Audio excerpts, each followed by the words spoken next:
there, welcome to this 5-minute insight.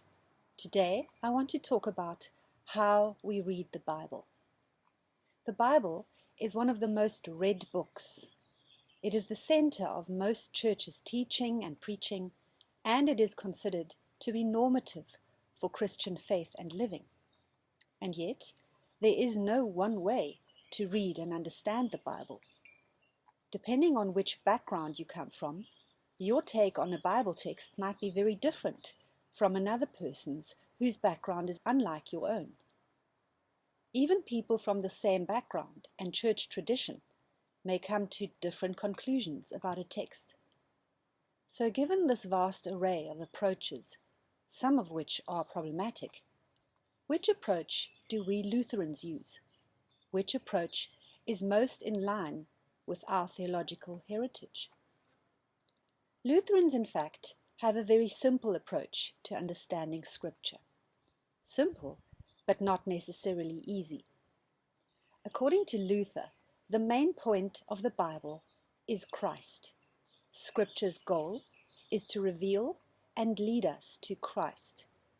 The key to interpreting Scripture, therefore, is to look for that which drives or promotes Christ. So, effectively, we put on a particular set of glasses when reading the Bible. We unlock the Bible with a particular key.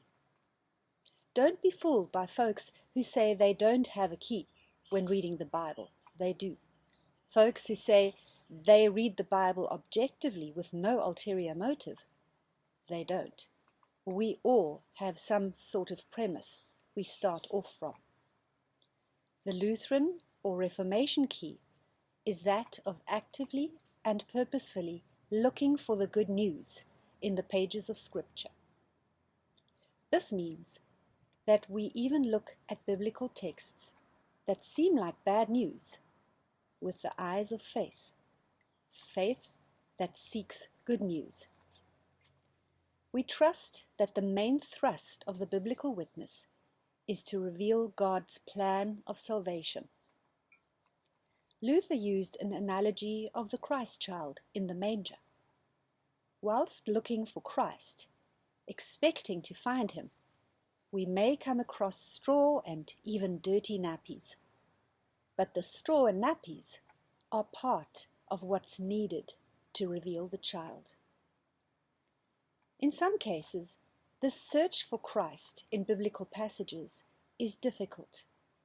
It requires delving deeply into the backstory of that passage, keeping in mind the grand story of Scripture in its entirety. For example, when reading a legal text full of rules and regulations about stuff that seems horribly outdated and irrelevant, how do we find the good news of Christ?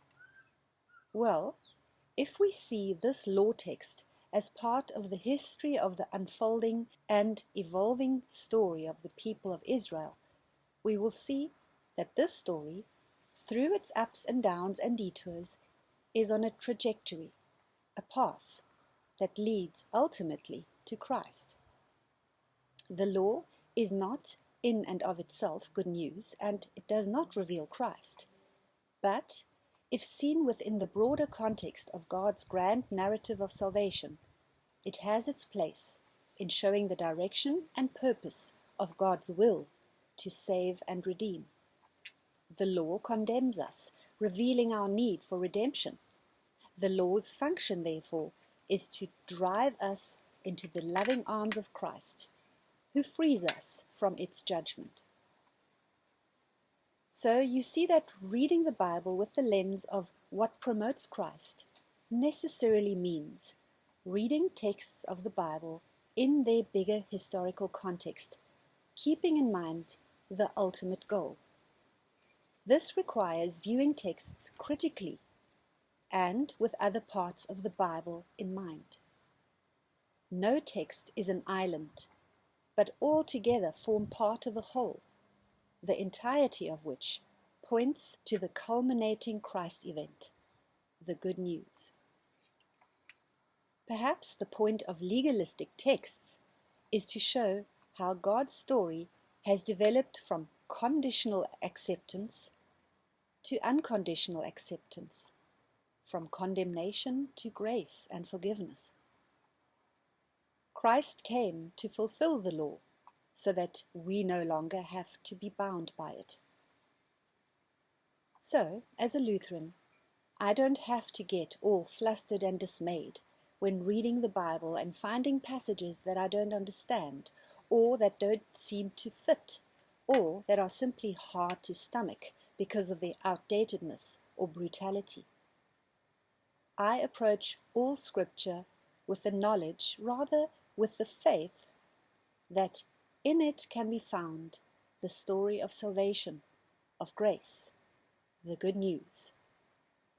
I must simply seek Christ, even in the midst of straw and nappies. Thank you for listening to this 5-minute insight. Peace be with you.